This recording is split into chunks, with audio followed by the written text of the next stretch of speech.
After a long, busy day at work full of stressful projects, numerous unwanted meetings, and forced awkward networking, there's nothing quite like coming home and playing a game like GORN, where you can spear a man's heart right out of his chest and beat him with it, before grabbing his shoulder with one hand, ripping his head off with the other, and holding it up as a victory trophy. Ah, so calming, so zen. GORN's violence reaches a level of trashy catharsis that fits the game into a niche barely existing outside of itself. Games that make being bad feel so very good. It's the virtual reality gladiatorial equivalent to aimlessly pissing off cops in Grand Theft Auto or ripping through a research facility like the monster in Carrion. It's also a stupid, immature, unnecessarily violent power trip.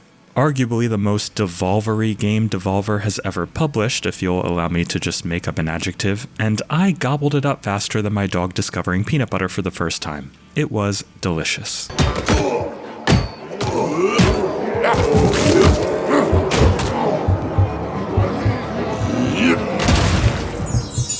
Let me ask you something though. Is there anything more delicious than supporting the content creators that bring you the most honest indie gaming review coverage out there?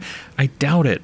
So do me a favor and like this video, subscribe to the channel, and consider a Patreon subscription, where you'll get cool perks like early access to our weekly podcast, shoutouts at the end of each video, and much more. If in fact you're new to the world of GORN, allow me to bless you with a brief recap of its stunningly elaborate lore. You are a gladiator. You enter arenas where you'll use VR motion controls to pick up a variety of weapons that will literally rip the Rokibe limb from limb. In this case, and probably every case, Rokibe is a term referring to the ludicrously chiseled, aggressively stupid warriors that flail throughout the arena in a half-assed attempt to murder you. See, the Rokibe are far too muscly to have any real range of motion, and they constantly skip leg day, so they'll often jerk their entire body around in an attempt to fling their weapons vaguely in your direction, and archer Rokibe, if you end up behind them, may even go so far as literally bending over backwards to shoot arrows at you rather than put in the effort to turn around. They have disproportionately tiny heads most of the time, probably because there isn't much to fill them, and ripping their limbs off is a process of stretching them away from their bodies as if they're action figures made out of rubber until they finally uncork with a satisfying pop.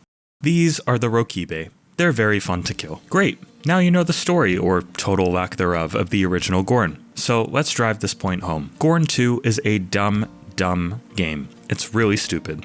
It's unapologetically janky, full of immature sexual humor, and revels in presenting its cartoon ultraviolence as one of its main features. I mean, the hub area even has a fart button. All it does when you press it is fart, and aside from getting an achievement for pressing it 10 times, I honestly don't think it does anything else. Add all of this up, and you get one of the most hilarious experiences you will have in 2025, as long as you agree that it's funny for every character to repeatedly call you a smelly coward for some reason, and that every two-handed weapon allows you to slide one hand up and down its shaft like you're jerking it off. Unless I'm the only one who did that. I doubt it though. For how little GORN cared about its story, GORN 2 actually gets pretty into it. The overarching narrative is still nothing worth paying attention to. You'll battle the 5 sons of the god of the afterlife or something, and yada yada yada, fight in each one of 5 different arenas 3 times to beat the game. It's within these 5 arenas that you'll get introduced to the game's 5 different boss characters, each of which is almost certifiably insane and has their own, unique personalities, including one whose calls for your death are not so subtly flirtatious, and another who's basically a giant talking skull who's really into teeth. While the story doesn't get much deeper than having these boss characters talk at you throughout your time at battle, their dialogue is genuinely hilarious in a way that I'll call Rick and Morty meets the inside of a 14-year-old boy's brain. Anybody looking for a deep, meaningful evolution on GORN's core gameplay is not gonna find it here, and frankly I'm not sure what they were expecting. GORN's janky, weighty, blood-soaked combat is a huge part of its appeal, and in that sense there isn't a whole lot wrong with the original game for what it is. GORN 2 is really just GORN 1 but more. More arenas, more weapons, more dialogue, more polish, and more ludicrous ideas than you can whip a flail at. You'll fight with a teeny tiny sword that gets bigger for every Rokibe you kill with it until it's a massive monstrosity you can barely hold with 2 hands. You'll shoot balloon-tipped arrows that will fling a Rokibe up into the sky as if this is Metal Gear Solid 5, only to watch him rip to pieces in midair and have his guts rain back down upon you. You'll avoid bulls running across the arena or giant crushers that will activate when you lift your hands up in the air, and you'll slice a Rokibe's leg off and watch him desperately hop toward you before you confidently toss him into a giant meat grinder. GORN 2 may play more or less the same as GORN 1, but the glee with which it indulges in its own creative ultraviolence elevates it far above its predecessor nevertheless.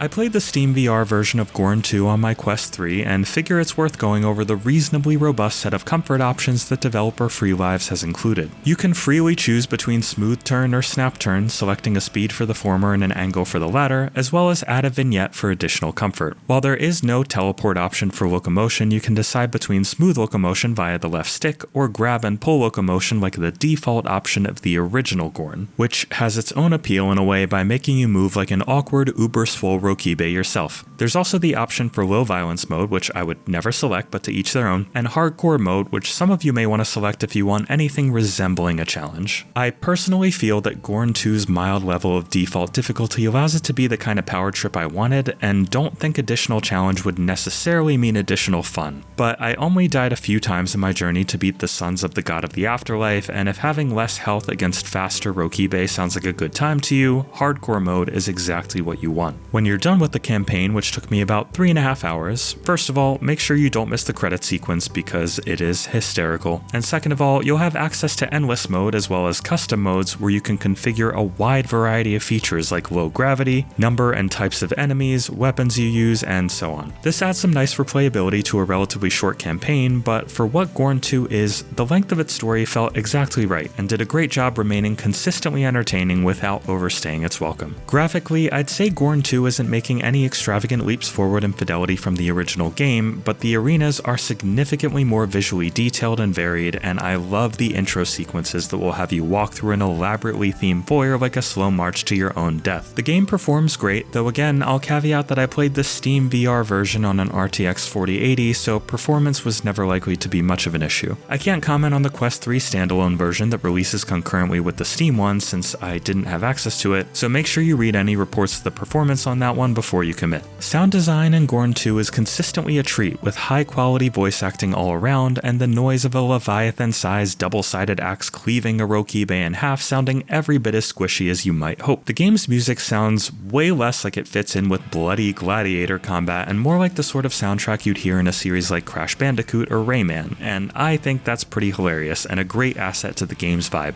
No notes. While you could argue that GORN 2's commitment to immature absurdity and lack of wide scope will always make it a specific type of game for a specific type of person, I'd reckon to say that literally anybody who even slightly enjoyed GORN 1 should give this a shot. The jank is definitely a feature rather than a bug, and accordingly there are elements I wish could be a little more polished, like the fiddly bow that never knows for sure if I'm trying to knock an arrow or not, and the fact that a handful of weapons feel basically useless and should be avoided at all costs. Seriously, how do nunchucks do basically no damage? Anyway, regardless, GORN 2 is fun. It's very fun. It put a smile on my face the entire time I was playing it and knows how to lean into its absurdity with tongue planted firmly in cheek. At I Dream of Indie Games, we rate games as good, great, or essential for your collection with bronze, silver, and golden genie lamps of approval, respectively. We also have the Rusty Lantern for mediocre titles that only die-hard genre fans may consider worth a look, and the Indie Krampus for games that are unlikely to bring joy to anybody. GORN 2 gets the silver genie lamp of approval.